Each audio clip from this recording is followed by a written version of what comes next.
10:30 yet? 1 minute. Jody? Oh, I got it.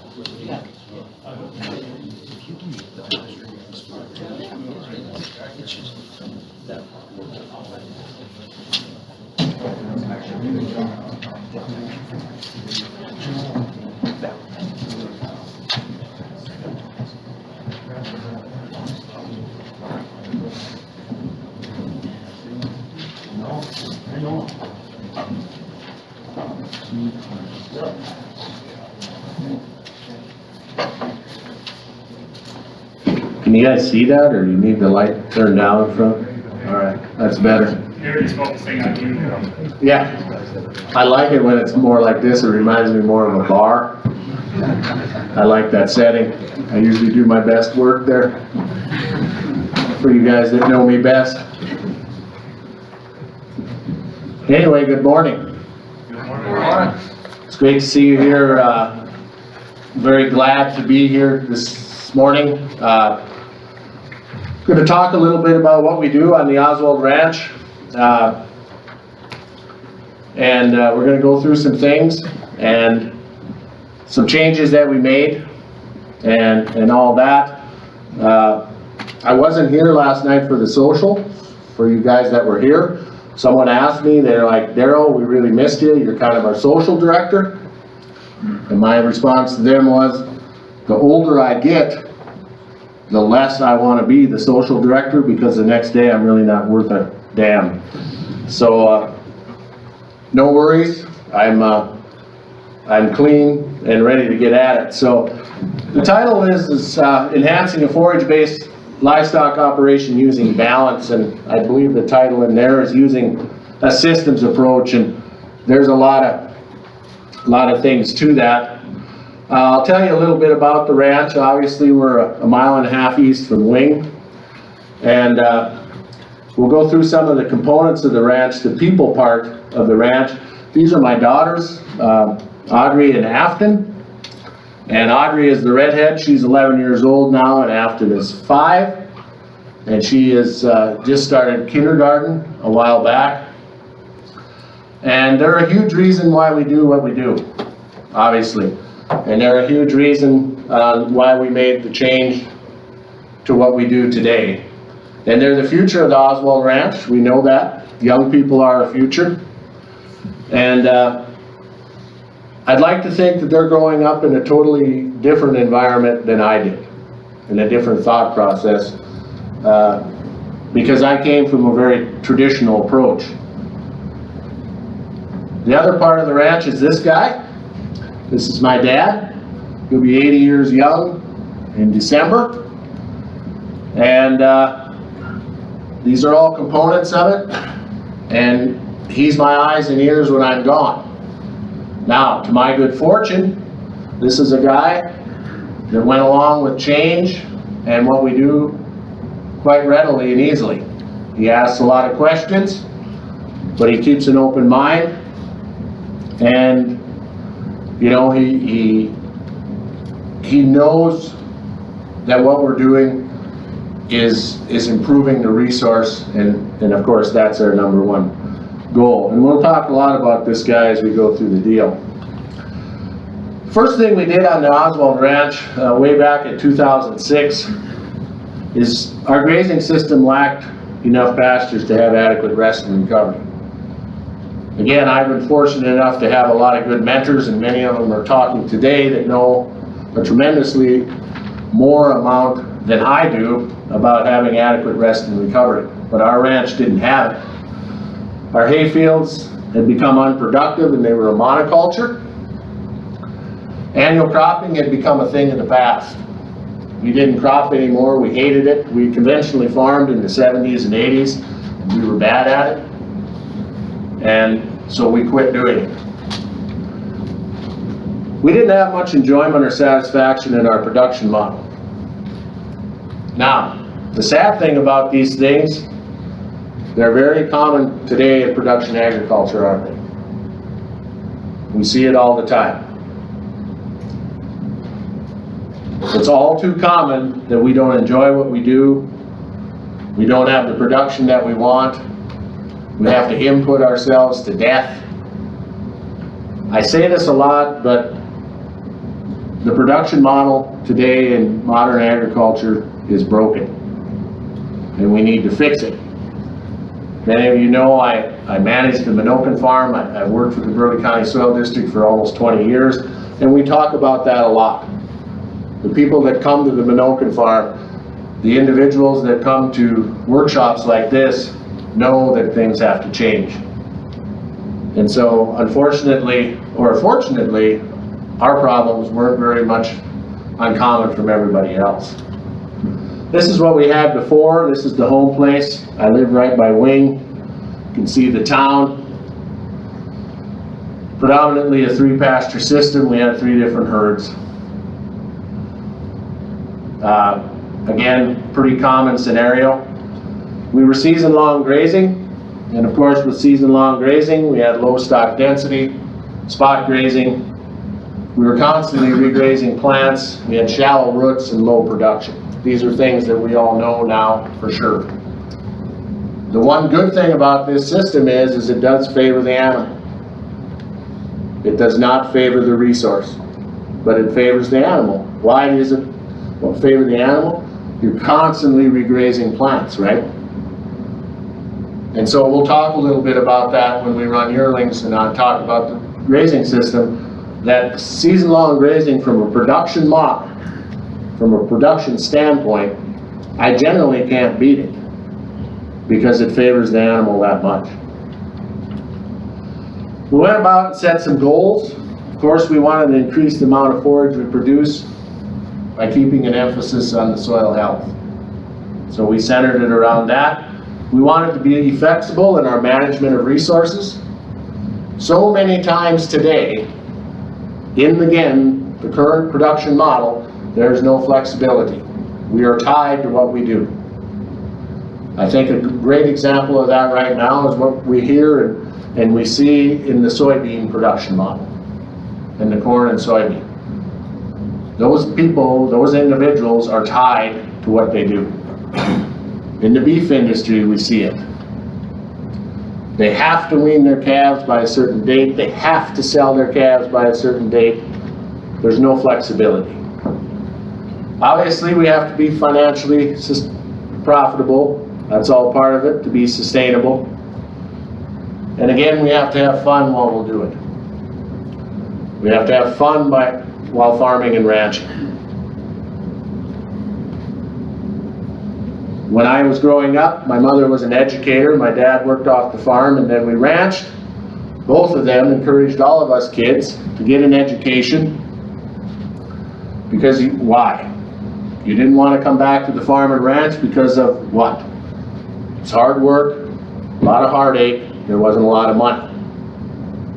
Right? And you hear that all the time. I talk to people all the time that they're like, we can't get our kids to come back to the place. Why the hell would they come back to the place?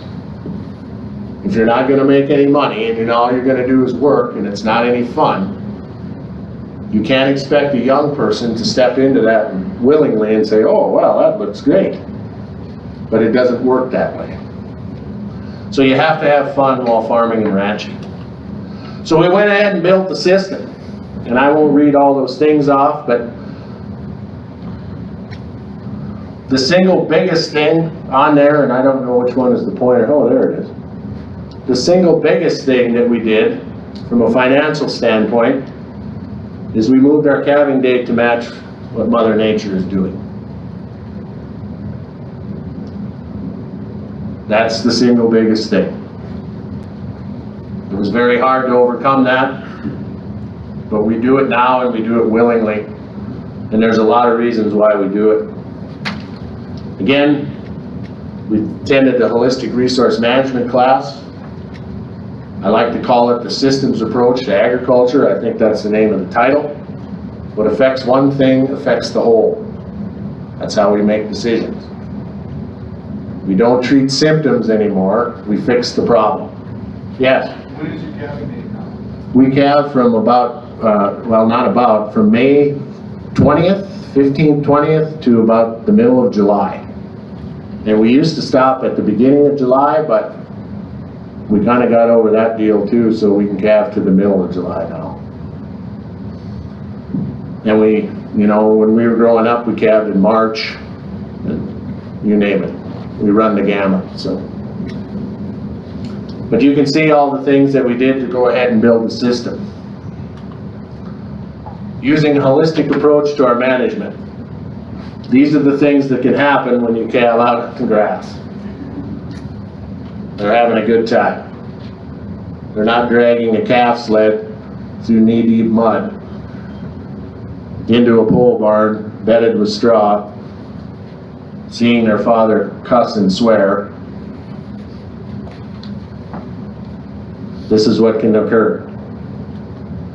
This is our yearling system. This is west of Wing, about 4 miles. This system is newly developed. It's been in place. The north one has been in place for about 3 years. This one here, we just started using it 2 years ago, and we really kind of ramped it up this year. The yearling system is our way of building flexibility into our management of resources. We overwinter our calves. We rough them through, for lack of a better term. We run them out on grass for as long as we want or as short as we want, and we move them through the system. This year I've run this system actually as a twice over system, which for rate of gain and for the production model that I want to try to achieve, I think it actually worked better. And so this system here we still run as a season long. I'd like to get to the point where we can switch these systems around and we can actually run the cows over in these systems and the yearlings at home, because I'm starting to see some things develop in the yearling system that I don't like, namely because my stock densities aren't high enough, and it's the season of use and all those other type things. So, but we can talk about that a little later. This is what we have now in our cow-calf system. We have approximately 34 paddocks, in which we rotate through, and then we divide those up with polywire when we have time. And so our biggest paddocks are about 40 acres, the smallest one's about 13, and then we can divide from there. Again, a system built on short exposure times, long rest and recovery. Very key component to all this in the model. So generally we'll graze a paddock anywhere from 3 days to as many as 12 days, depending on what we're trying to achieve. And what I've learned over the years is generally speaking, it's always better to err on the side of caution and move the cattle when you think they should be moved. Don't look at it and say, oh, they got a lot of grass there, I'll do this tomorrow. I've done that too many times, and to be honest with you, I've been in this a while, and we still kind of do it sometimes. We don't move them quick enough. Because you want the litter, you want the armor, you want all those things. And of course, I think the recovery on this is about 93%, or if you divided the one pasture into 34. So we're in one pasture, we're resting the other 93% or whatever it is. So now we get managed grazing. I say this a lot too, and some people look at me in bewilderment, but we actually leave more grass now than we used to grow. Yes? Your previous slide, when you're moving animals, how many animals are you putting in each paddock? Well, they're all combined as one herd. Right. So this is the cow, I call this the cow-calf system. So we run right at about 200 cows through the system here, all at once. Yeah. How many acres are we looking at there? This here is about just under 800.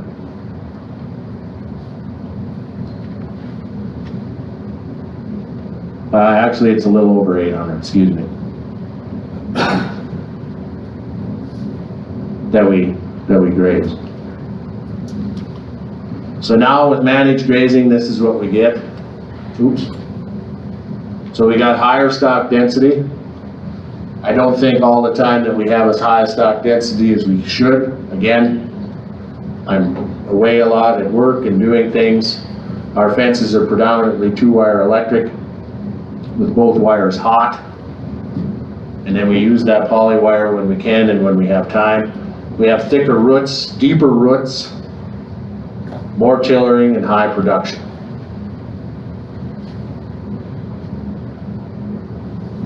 That's what we get with managed grazing. This is the armor we leave on the native range.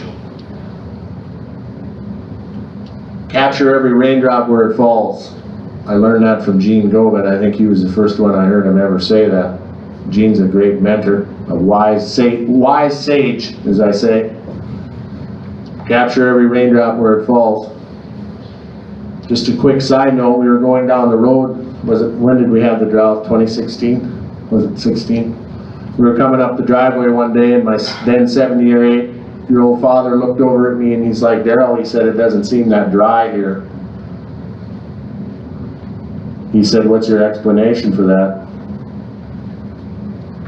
Because we had a lot of grass. It didn't rain, it was dry, there's no question. We had the nice green cover crops. We had grass growing. It was dry, there was no, you know, you looked around. I looked over at him and I said, you're the man that's 78 years old, you've got all this wisdom, why don't you tell me? And he's like, well, he said, we're just very lucky, I guess. And I'm like, appreciate the compliment, you know. The fact of the matter is we captured every raindrop where it fell. We didn't know there was a drought in 2016. We didn't destock. We didn't do any of that stuff. It's just the way it was. Now, could we have sustained that over a long period of time? Probably not. But for 1 year we could. We reduced evaporation rates. This is a huge problem. We'll talk a little bit about the cropping system after a bit. I don't know, I'm running out of time already. Soil temperature, Steve Fettig said that today. And then of course it provides the habitat for the soil food web, feeds all the microbes. Armor is where it's at. If you listen to Kenny Miller at all today, and he talked about armor, he's been preaching armor for as long as I've been around him. It's probably the first soil health principle. Livestock on managed grassland, we can increase carbon. We could talk all day a little bit about climate change and whether it's real and all this other crap, and it doesn't really bother me one way or the other if it is or isn't. I have a huge carbon sink. I sequester a lot of carbon. If someone from Virginia comes out to my place and they're a climate change advocate, what can I tell them? I increase more carbon than anyone around. And we do. We improve water quality. I think Steve, if you were listening to Steve about water quality. Build soil aggregates. And this is something that we all too forget all the time. Grasslands are still the foundation of the beef industry.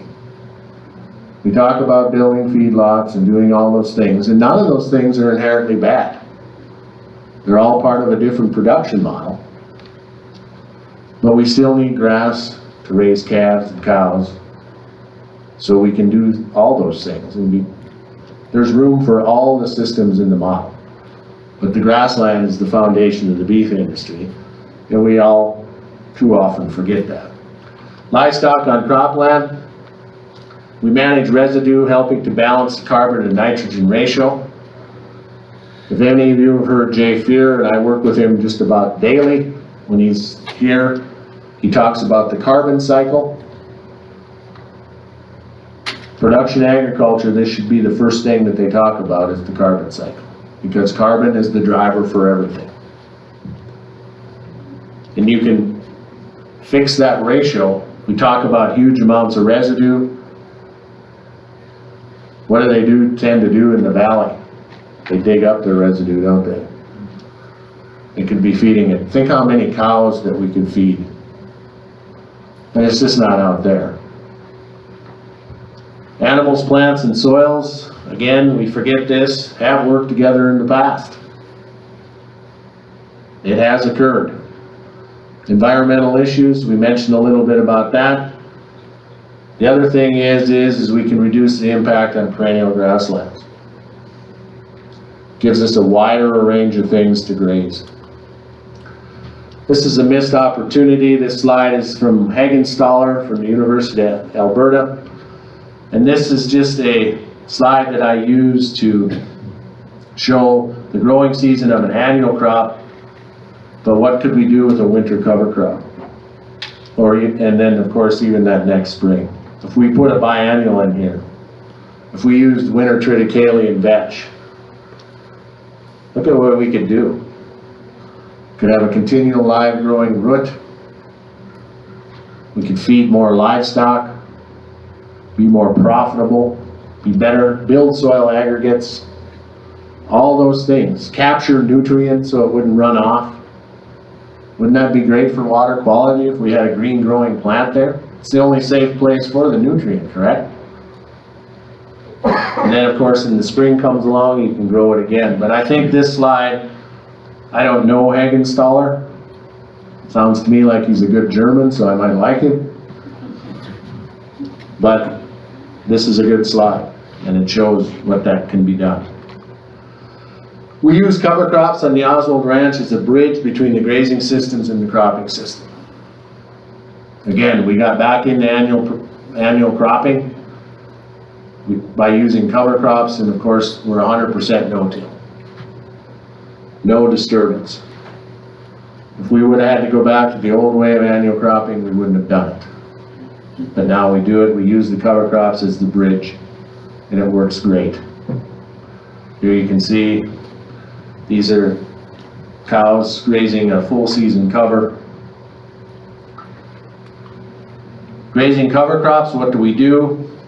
Of course, the diverse cover crop mixtures mimic native rangeland. You'll probably hear somebody say this today, that there's probably 125 different species in a native range site on any given time. They're considerably less too, but might even be more.